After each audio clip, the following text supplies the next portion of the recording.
Did no one tell you what you can do? About the power inside you? You can remake the world in your image. Make it whatever you want it to be. This, if you want. How about we start by remaking this entire show into something that actually resembles Robert Jordan's Wheel of Time?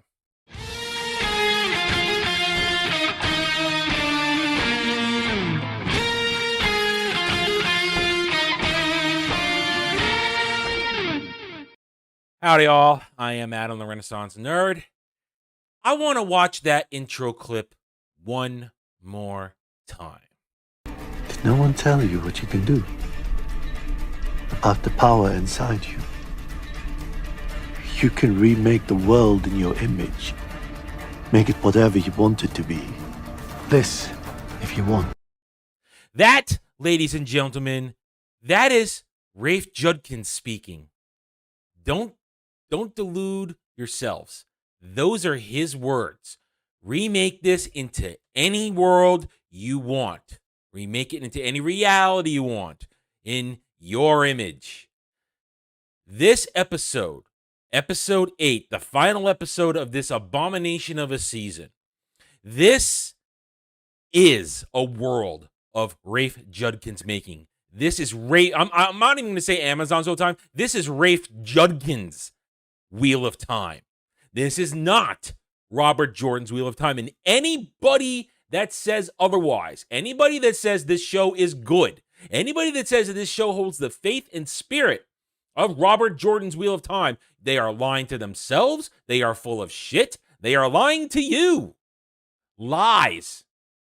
Cognitive dissonance. Or maybe just plain miserable individual.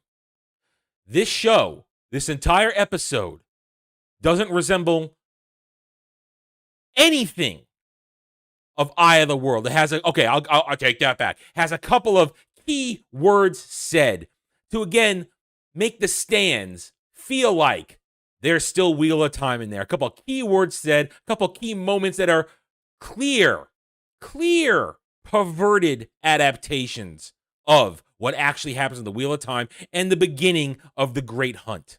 But all in all, this is not Robert Jordan's Wheel of Time. And I'm going to show you where and why. Let's feel the pain together, shall we? The Valerie at Samon. Lucer and Telemon. Aman Sindai. As has been repeatedly done in one episode after another in this abomination of a show, we begin once again with off-camera events, and as usual, fictional when compared to the source material. The Age of Legends. We get a glimpse of the Age of Legends, and for the first time in 8 episodes, we hear the name Luce Theron Telemon. The actual dragon, the original dragon, not as this stupid clip shows you. They don't understand. They don't care about the source material. They never actually read the source material. Luce Theron Telemon was the dragon. Not the Dragon Reborn, the dragon, the original. Rand is the Dragon Reborn. There haven't been dragons, Dragon Reborns. One and then the other. That's it. So that's the first break that shows you they don't understand this lore. They don't actually know the lore. They don't care about the lore. Rafe Judkins is redoing this in his image because that is what he wants, because he's as much an SJW as anybody else for putting this out here. Fight me on that. I dare you. I dare you. This whole scene is lore, is fiction. It's bad fan fiction, warping and perverting the actual lore. You have this whammon here, basically lambasting the race-swapped Luce Theron Telemon. Again, yeah, I'm still with a dog. I'm a dog with a bone on that one. Race-swapping characters is the door through which all this stuff happens, because it's the easiest thing that people will give ground on. Oh, I'm okay with it if they pull it off. Oh, it's not that big a deal. Oh, there's room for that. No, it is the door through which the woke army marches through. destroys your franchise, and then salts the earth so that nothing can ever grow again. Just ask anybody who liked Game of Thrones seasons 1 through 4 and then beyond. Just ask them. Ask them how that franchise is doing after the Wokies got through with it when they didn't have source material to work with. And I'm going to talk about source material at the end of the video.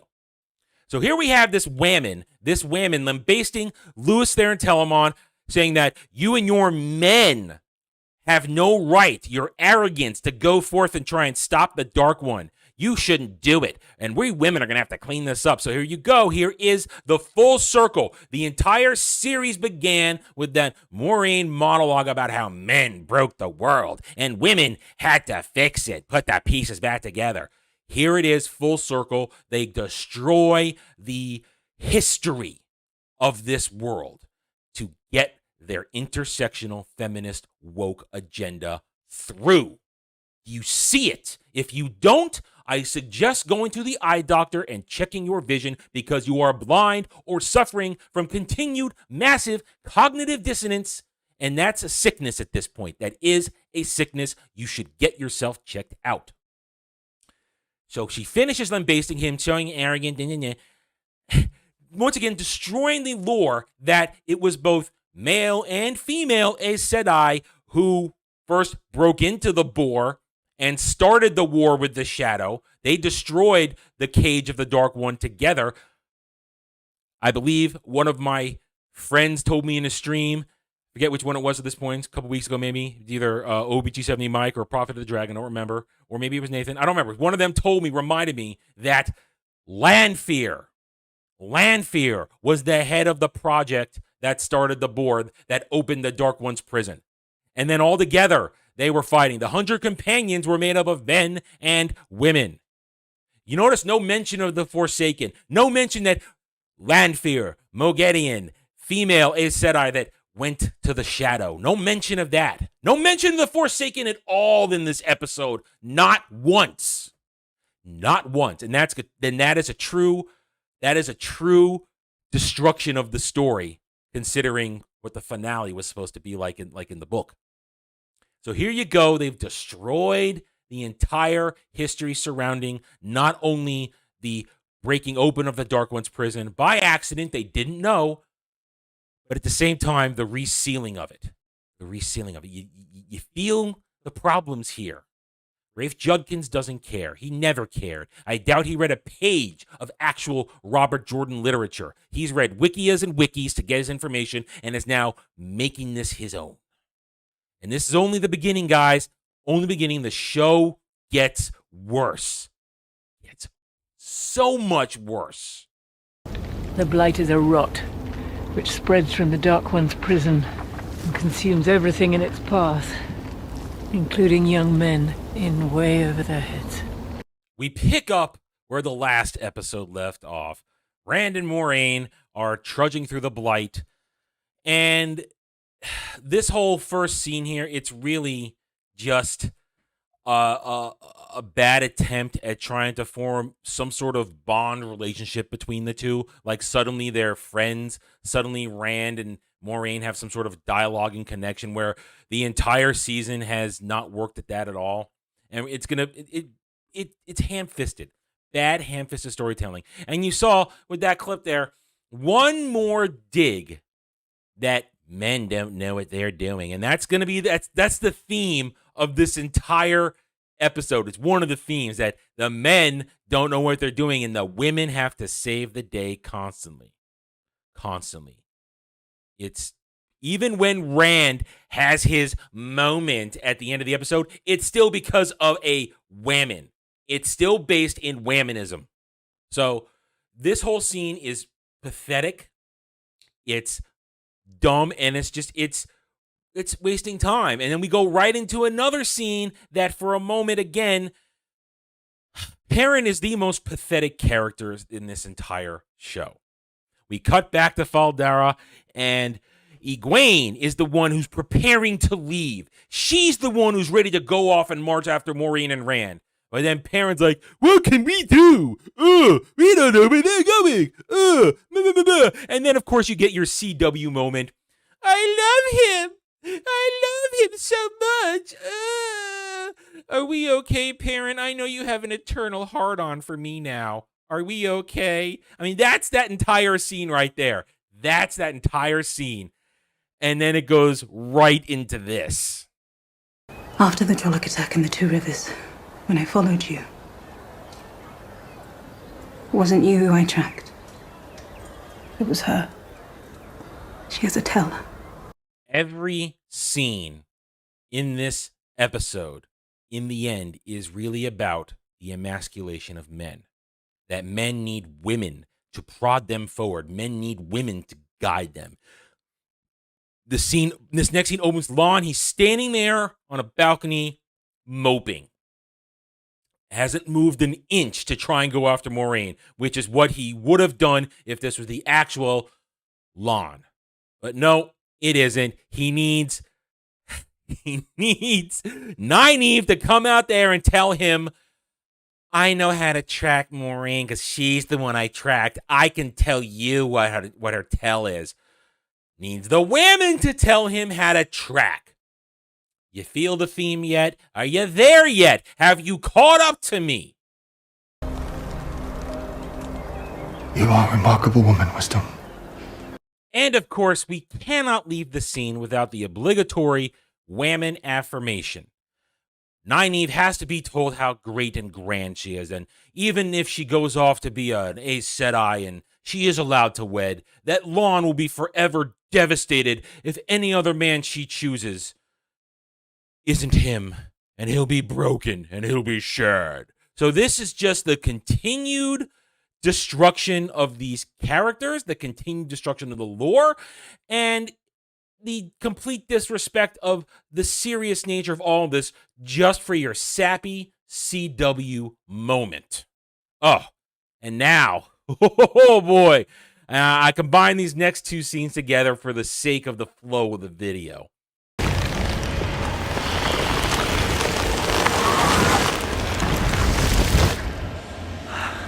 There. That's better.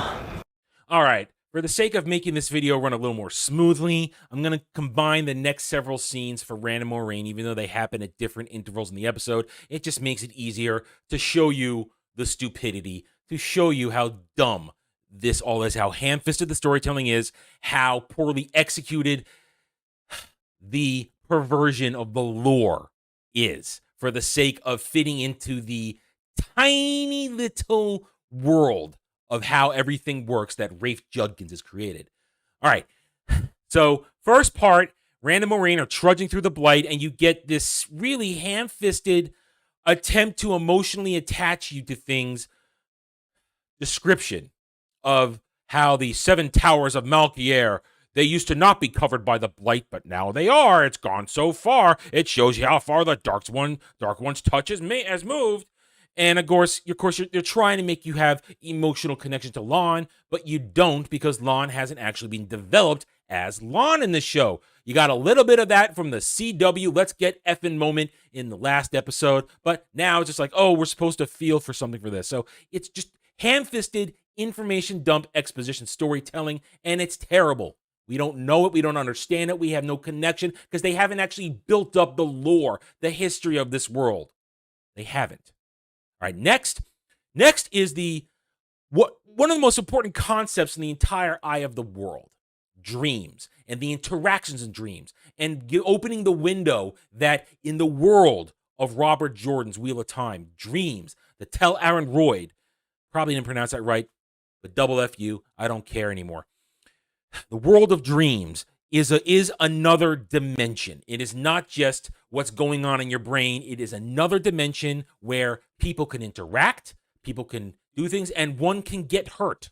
One can get hurt in the Tel Arenroyd, which is why Rand's final moment in this scene is so stupid. It shows you they didn't even bother to do the proper research on how anything works. So Rand is dreaming.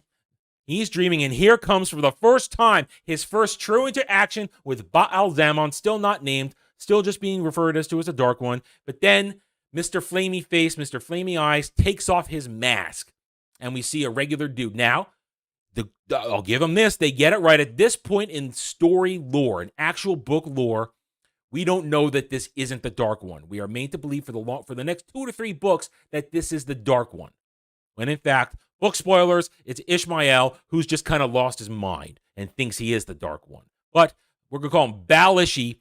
Balishi in the Eye of the World book has been tormenting Rand, Perrin, and Matt in their dreams for months, trying to suss out which one of them was the Dragon Reborn. Now, suddenly, he doesn't know.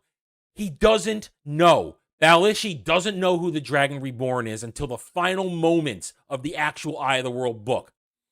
In this one, he can look into Rand's eyes and, I see Luce in you. I see you in there, Luce. You're in there, but you're different. Do you even know how much power? So they have this stupid conversation of what's power, what is your plan? What are you possibly going to do against me? You had 99 companions who were so much more powerful last time. Men, according to this version. And you just brought this tiny little whammon with you who is nothing. So what are you going to do against me? And then Rand keeps saying this is a dream. I don't want to believe you, blah, blah, blah. Then Rand kills himself to get out of the dream. In the world of dreams, physical harm done to yourself while you are in there, you can be stilled, gentled while you're in the world of dreams. You can burn yourself out. You can do all kinds of self-harm. Rand just kills himself like you would in your normal dream to wake yourself up. They never even bothered to read what the rules are. They don't know. They don't care. They don't care. Will you teach me how to channel? I can't. Every time you touch the source, it'll take you closer and closer to the madness. Once and for all, without any shadow of a doubt, they do not consider the one power divided into male and female halves in the show. I have been saying that all along. Many of the stands have been arguing, they just haven't talked about it. They just haven't revealed it. It's still there. No. That conversation right there, it should have stopped with, I can't, because you control Satan. I can't see Satan. I can't feel Satan. I don't know how Satan weaves work. I don't know how embracing it works. And then, though, it compounds it. It compounds it. So after Rand tries to get her to teach him, then she goes into this ridiculous story about embracing Satyr. In the books, embracing Satyr is just about opening yourself up. It's a pleasant feeling. It's a warm feeling. It's almost a narcotic for women. As opposed to Satan, which is like grabbing hold of live fire, live lightning, and it's a thrill, and it fills you with adrenaline, and that's Satan. Satyr is smooth and happy and tranquil. Satan is a storm of raw power. They don't get any of that. These writers, Rafe Judkins and his motley band of tards in this writer's room, whatever you want to call it. I don't call it a writer's room. I call it an insane asylum. These people have straitjackets on because they're crazy. They're not smart. They're dumb, retarded, and insane. Moiraine gives this stupid story of how when she was a novice in the tower, she couldn't get her hands on the one power. So her mentor beat her with wisps of air and flame until she got so angry she seized it and used it. That's not how it works. That's not how embracing Satyr works. And then they have to end the scene in two ways. First, again, not understanding how it all works. We talk about the whole. Rand pushes about Moiraine's plan. He pushes her on her plan. What's your big plan? You always have a plan. Plans within plans. Blah, blah, blah, blah. You're so smart, Moiraine. You always have a plan. I'm Rand. I don't have a plan because I'm a man. Moiraine's whole plan: juice him with a Sa-Angreal. That's it. That's her whole plan. The prophecies of the dragon, moot. The prophecies of the dragon, that which should be driving Moiraine, moot. They don't exist. Don't matter. What's actual book lore? Ha ha ha! Let's just make it up as we go along to fit this stupid concept that we've constructed with a singular one power, not a divided one power. In the books, Rand finds the Sangreal all on his own because only a man could tell that that was a item created to channel Satan, not Satyr. So there's that. But her whole power is just to juice him. No training, no nothing, because then Rand confronts her. You thought it was Egwene the whole time. You thought she was the Dragon Reborn. She looks at him like, yeah. And then Rand goes, so did I. Because Egwene is so great. So here we are. Wouldn't be an episode without affirmation of Egwene while she's off camera to remind us how great Egwene is. How great she is and how wonderful she is and how powerful she is. How special she is. So there you go. They have completely, once and for all, destroyed the concept of the one power in this show. Replaced with their own bastardized and perverted version that makes no sense when you think too deeply on it. All right. Moving on to more blasphemy is a good word. I told you the numbers were building. Okay, so events start to kind of roll downhill quickly, snowball if it were. Things start to pick up, the pace starts to quicken because now, first, Egwene and Nynaeve are on a balcony and Nynaeve can't feel anything, but Egwene and her beautiful gifts of being such a strong and powerful woman, she can feel the coming terror, the coming shadow. And they shift to the bar. They go to the bar. We get to see Bartender Min again, 40-year-old Bartender Min. And with her tattoos and her... this is not Min. It's not Min. We've been over this. And they try to push her. What did you tell Rand with your visions? And of course, more bastardization of how Min's powers work and all wrong. And within a few minutes of she sees some things that happen. Then we hear the horn of warning. Okay, moment from the actual books. The Trollocs are attacking. The army of the shadow is marching on Faldera. Congratulations, you got 1 point from the actual book in the finale there. But that's about all you get because it's about to go completely to shit. It's gonna go to shit so fast that you think you got the runs. You're right, sister. You were right all along. We should have asked the White Tower for aid long ago. Right here is the final insult to Shineair. How Lord Agamor is completely emasculated after he has to affirm that his sister's right, because there she is telling him that they're going to all die. They're all going to die. You were right, Thifter. You were right. Let's forget that in the books, Shineair,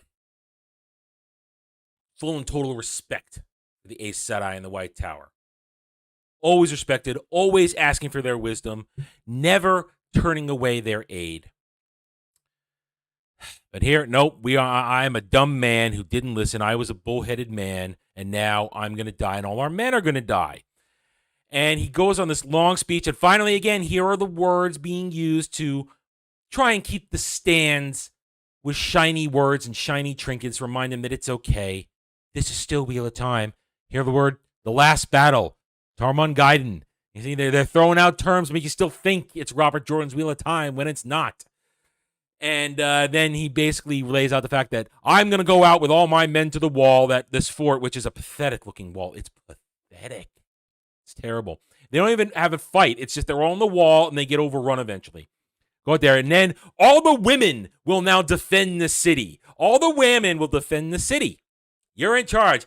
And then she gets to wear their family armor because it's so important. They make this big deal about how important their family armor is, but he's going to wear his armor, and she wears the family armor that is so important.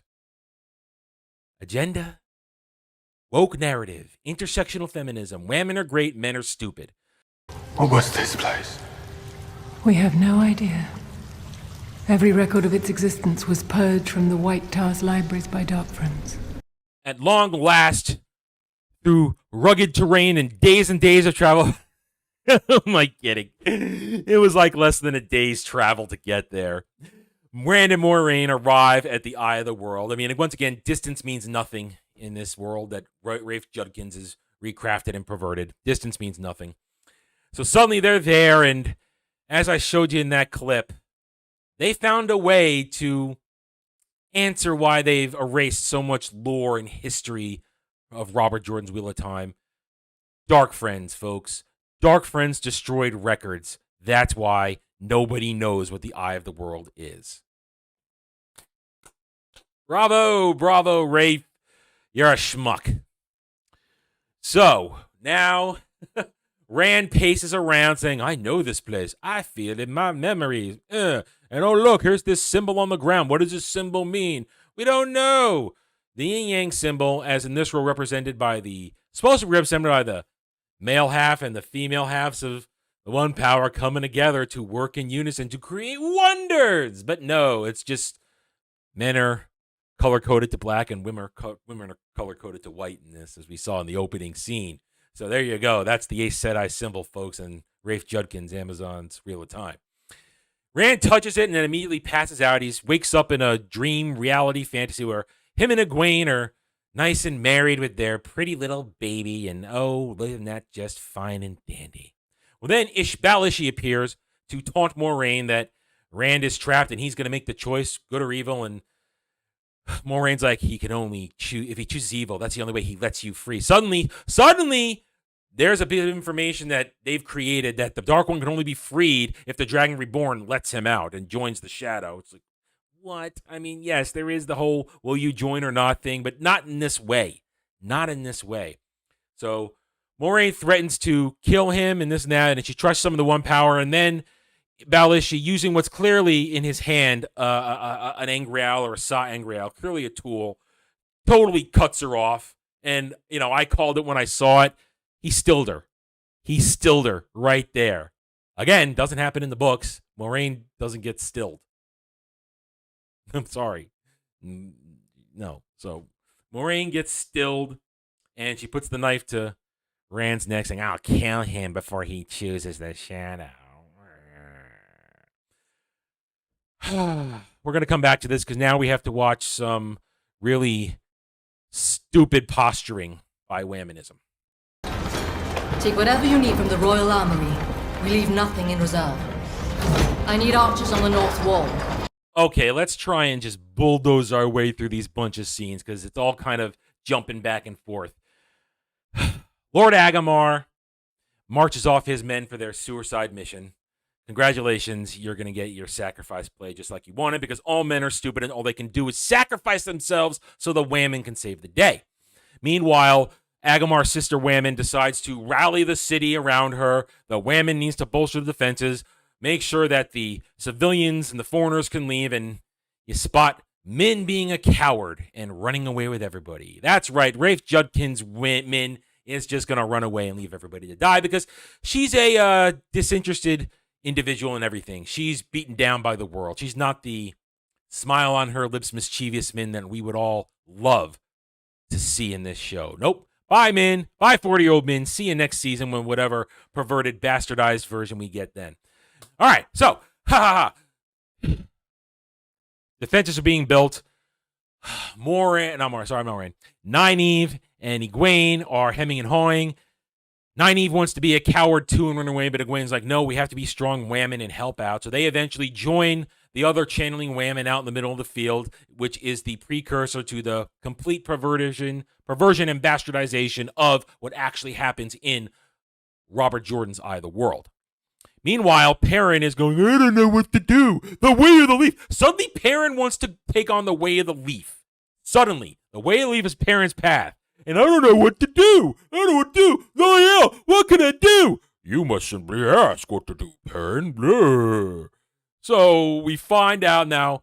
Meanwhile, then we quick cut to Uno and the other dude going to the throne room, moving aside the throne and starting to chip away at the stone with pickaxes for what we knew was going to happen as soon as you see them doing that. If you know, you see this coming. We'll get to it in a minute. Meanwhile, Rand is trapped in Fantasy World, and here comes Ishii with my opening clip from the entire video, trying to basically seduce him into using the One Power to set him free. A lot of spieling. You can warp the world however you want it. You can have your family. You can do whatever you want. Meanwhile, at the same time, Ishii's busy taunting Moiraine, who keeps the knife at the throat. And we're back in the throne room. I'm sorry, no, we're not at the throne room. We're in the big digital battle. Here comes the digital battle. A lot of Trollocs and fades, poorly CGI'd. And skip to the point, Lord Agamar gets killed. Doesn't die in the books, but he dies here because he's a dumb man. Too stubborn in his ways. That's your fate if you're a dumb man. Oh, boy. Oh, boy. I got to stop here for a second. Take a breath. This doesn't end here. The bastardization does not end here. Perrin is busy helping to get the Horn of Valir. Yes, folks, the Horn of Valir out from underneath where Lord Agamar has been sitting and his family, father, grandfather before him were sitting. That's where the Horn of Valir has been hidden all this time. It's not in the Great Hunt. It's not actually hidden at the Eye of the World, and we're going to talk more about that later. No, the Horn of Valir was under a concrete slab in a fortress all this time. Thanks, Rafe. You're still a schmuck. Meanwhile, Haddon Fane enters the keep with a couple of fades in a very dastardly murderous way. There we go. Oh, and now we come to the Pistach Resistance.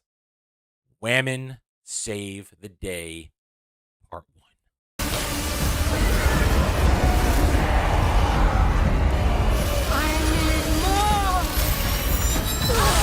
In Robert Jordan's Eye of the World, yes, there is a conflict between the Shienarans and a Trolloc army. Big battle. They know they're going to die, but they're doing it with the purpose of buying Rand, Moraine, and the others time to get to the Eye of the World and stop the Dark One's agents from poisoning it. Because in the book, it's not a prison. It's a lush, verdant place filled with life energy and pure, untainted Satan. In this one, the men run off to die, and the women are going to save the day. In the books, during his final acceptance, as he blooms as his first step towards becoming the Dragon Reborn, and Rand embraces Satan full on for the first time, he unleashes a torrent of storm power that wipes out the Trolloc army.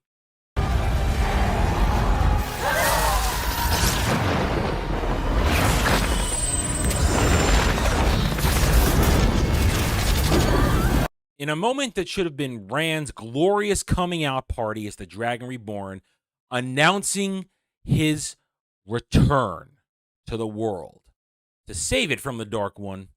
Nope, sorry, gonna give it to the women. The women save everybody in the city, not Rand. In the books, Rand is the one that calls down the thunder. Literally, he calls down the thunder, saves the Shienarian army. They don't get destroyed. They don't get wiped out.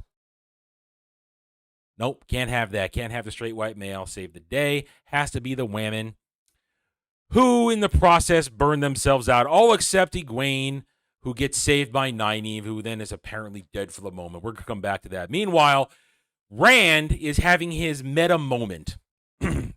Instead of actually doing a fight, it's a thinking battle. Yes, you're sort of maybe drawing on the very end of the franchise, but here in the now, no, you needed big bombastic action to solidify Rand as the hero. But they don't want Rand to be a hero. They don't even want Rand to come to conclusions based on his own beliefs. They want him to act because of Egwene. That's right. For a moment, you think that the madness is winning, that the shadow is winning, that Rand is going to convert his world the way he wants it. He's going to free the Dark One. But no, he doesn't. He takes up the sa'angreal and says to Balishi, I don't want this world because I know she doesn't want this world. See that? Rand doesn't actually come to his own conclusions, doesn't actually have convictions of his own. It's somebody else's convictions, specifically Egwene. Egwene, the paragon of everything great in this world that we live in, thanks to Rafe Judkins. Egwene. He does it because Egwene wouldn't want that world. Not because he doesn't want a world of shadow and a fake and fantasy world, because Egwene doesn't want it. So in a moment of wham, he blasts away Bal Ishi, which was really just a shade the whole time. not really there. We don't even know what's going on. I mean, we still think it's the Dark One. And Queen Delar, I think that's how you say it, is revealed there in the thing. And then Perrin has wandered off during the Horn of Valir because he hears fighting. And Padan Fain and his Fades have now killed everybody in the room. Even looks like, I mean, Loyal's not dead. You can see him still moving on the ground, but stabbing him with, oh, look, it's the dagger. How did he get the dagger? How did he get the Shadar Logoth dagger? I guess Dark Friends gave it to him in the White Tower. No explanation, no nothing. Now they've stooped that back in there. I mean, even a Dark Friend, even a Black Ajah's sister wouldn't let that dagger get into anybody's hands because that's a different kind of evil. That's a different kind of evil than their brand of evil. They wouldn't want that out in the world. So how Padan Fain even got that out of the White Tower, who knows? Doesn't matter. Plot tells us he has to have it, so boom, suddenly we've stooped back in. He has the dagger, but we don't know his connection, we don't know his reason. We don't know anything, because he wasn't at Shadar Logoth in this story. In this version, he wasn't there, but he is there now. Perrin comes in, and now, oh boy. Today isn't the end. It's the beginning. Fain gives this little speech, and once again, in this one single speech, he breaks the lore of the story wide open one last time before we're completely out of here. Gives this speech about how it's all about making people choose evil or choose this, making choice, balancing good and evil, all of it bad, and how he says it, the Two Rivers Five, they're all Ta'veren! Yay! They're all Ta'veren! Every single one of them are Ta'veren. That's not how it works. No, only Matt Perrin and Rand were Ta'veren. No, but now we have the women have to be Ta'veren too, because you can't have men be special without the women being special. So he gives this little speech about that and about how Perrin needs to choose, and oh, look how easily you choose the way of the shadow, picking up the axe, blah, blah, blah. And then in one last close moment to actual book lore, he takes the horn and the dagger and runs off. That actually doesn't happen until the second book, and it happens in a drastically different way. But in this one, this is the way it is. So you've set that up, and I can kind of see where they're going with this, and I'm going to talk about it in the post comments of the video. But we're not done yet. Yeah, we're not done yet. Now we get, as I said before, Egwene is crying that Nynaeve's dead, and then it looks like Egwene uses the one power unconsciously to heal Nynaeve, even though Egwene does not have really healing powers. We don't know. It's ridiculous. Once you're burned out and you're dead, there's no coming back from that. It doesn't work like that. Now we're also back at the Eye of the World. No Green Man, no nothing, no other Forsaken. No, we're calling it the Eye of the World still. Eye of the World, Rand and Moiraine don't know exactly what happened. Rand thinks it's over. The Dark One's been beaten. He tells Moiraine, tell everybody I'm dead. I'm going to go off and be mad somewhere now, basically. So Rand is going to run off on his own. Moiraine is sitting there, and here comes Lon at the last second. Oh, I'm so glad I found you. Where's Rand? And of course, Moiraine can't lie, so she just goes, And then she reveals that she's been stilled.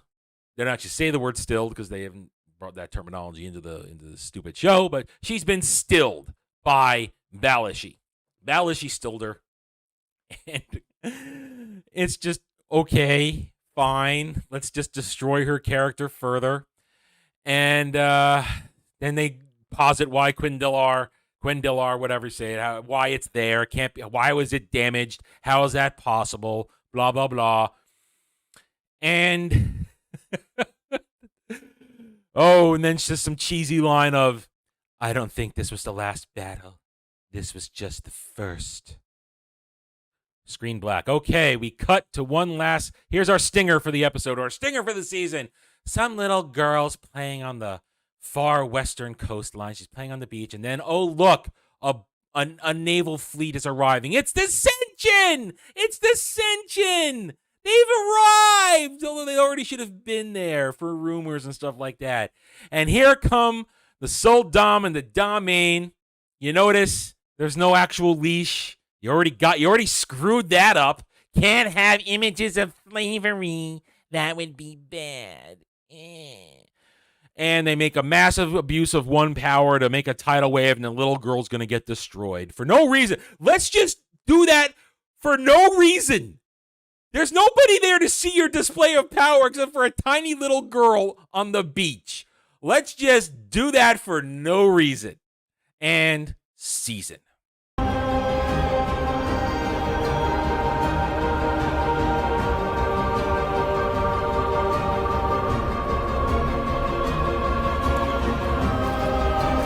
There you have it, folks. One galactically horrific adaptation of Robert Jordan's Wheel of Time, Robert Jordan's Eye of the World. Instead of having a physical climactic clash with two Forsaken, where Rand has his coming out moment and really begins his hero's journey, no, we didn't get any of that. No Green Man. Horn of Valyr's in the wrong place. Matt isn't there. Elements that are supposed to be there are sort of there. Padan Fain has the dagger. Padan Fain has the horn. The only one that currently knows he's taken it is Perrin. Moraine's been stilled. Rand has gone off on his own one book too early. And Egwene and Nynaeve can use massive amounts of power without real training. What else? Shienarans are all dead except for the Whammon. I mean, where do we go from here? I got theories. Just put a couple of them out there right now. Oh, we also did get an image of Matt in Tar Valon. We know that. Here's my theory. I theorize this. Rand, they're going to bastardize his off-camera story from the book The Dragon Reborn. They're going to bastardize that because he's not with any of his friends anymore. He's gone off on his own. He didn't go off on his own until the beginning of that book. They're going to give Matt's story to Perrin to chase Padan Fain with the dagger and the horn. That's who's going to chase after Padan Fain. Not Rand and Matt, but Perrin. At the same time, Matt may also be sent to hunt down the dagger because he's going to be captured by Red Aja and forced because of his link to it to hunt down the dagger as well. So that's how they're probably going to sweep Matt back into the story in a complete version that doesn't actually exist in the Wheel of Time. Moraine being still, I don't know where they go from there. I do not know where they go from there. Egwene and Nynaeve, they should go to the tower. And they're probably going to get shipped off to the tower. They'll probably meet Elaine there. Or maybe Rand will end up in Camelin somehow, and then he'll meet Elaine there. I mean, it's all kinds of wrong. And it was all done for the agenda. For agenda entertainment. To get the woke SJW intersectional feminist identity politics agenda in there. Men have been emasculated this entire show. Women are being affirmed every other scene. Men are horrible and dumb. They are the faults of everything in the world. Twice. There's a little symmetry there. The show began with telling us that men ruin the world, and the final episode tells us that men ruin the world and women have to pick it up. And on top of everything, they did it all by destroying Robert Jordan's well-woven story, plot, and characters. All for the sake of their agenda. All for the sake of their representation. All for the sake of their diversity. Didn't matter. Hollywood doesn't like the hero's journey anymore, especially if it's done by a white, straight male. They want their agenda forced down your throats. Now, the normies, some of the normies, they don't know the difference. I had a friend reach out to me and tell me that one of his friends, another one of his friends, they want him to watch it so they can talk about it. And I told him, this show's horrible. He's never read the books. He doesn't really, he wouldn't know what he's looking at. And then again, this guy has a positive outlook on life. He's able to compartmentalize this stuff. And I told him, no, you can't compartmentalize this. This is not about just saying whatever. This show, The Wheel of Time. Robert Jordan's Wheel of Time is the latest victim to the woke SJW crusade to destroy everything for the sake of their dogmatic, progressive, Marxist, leftist, SJW, identity politics, intersectional feminist agenda. It's a mouthful, but it's truth. They don't care about telling stories. I've shown you articles all week. I'm going to show you more articles going forward. They don't care about telling the story. They only care about chances to get their agenda out there. This show could have been something incredible. And they have no excuse like the Game of Thrones guys do. For 4 seasons, Game of Thrones, for the most part, according to people I listen to, for first 4 seasons, it held pretty damn true to the books, which is why it went off like a rocket to the stars, because people were hooked on the actual content. But after that, because Germ is a lazy fat bastard and can't write to save his life faster than writing stuff nobody cares about or going to conventions, I'd rather do that stuff. Once they lost source material, it went to woke nonsense bullshit, and it fell apart for storytelling. Rafe Judkins has no excuse. 14 books, 15 if you include New Spring. All the books are there. All the source material is complete. You have it all at your fingertips, that you chose to destroy it. You chose to chop it up and spread it on the plate, take a piss on it and a shit on it, and light it on fire and say, isn't this delicious? Would you like some more? And they're going to give us more. We have season 2. Wish for my brain we didn't have season 2, but the channel's going to love it. Howdy, y'all. The first chapter of my fantasy novel, Guardian of Innocence, is now available for free. Click the link in the description below and join me in an old-school good versus evil story where Cole Larys, a disillusioned mercenary, suddenly finds himself dropped into the middle of a destiny he never asked for as the protector of Jania Sarai, a blacksmith's daughter who may hold the answers to finally stopping a millennia-old threat to the world of Rosetta. Cole's perceptions of love, family, trust, loyalty, as well as his very beliefs in fate versus free will shall be tested as he struggles to keep Jania safe from the minions of the dreaded Zabor Tal, former champion of the gods and now ruler of the long-forgotten Yis Empire. Click the link below, enjoy the first chapter, subscribe to my YouTube channel, and help it grow so that I can bring you the full story in the near future. Thank you, and enjoy the video. Thanks for watching, everyone. I don't do Facebook. I will never do Twitter. If you want to reach out to me, email me at therednerd@gmail.com. I'm on Getter now, @TheRedNerd, the Geeks and Gamers forums under @ROAS, and you can also follow me on Odyssey @TheRenaissance Nerd. Thanks again for watching. Take it easy.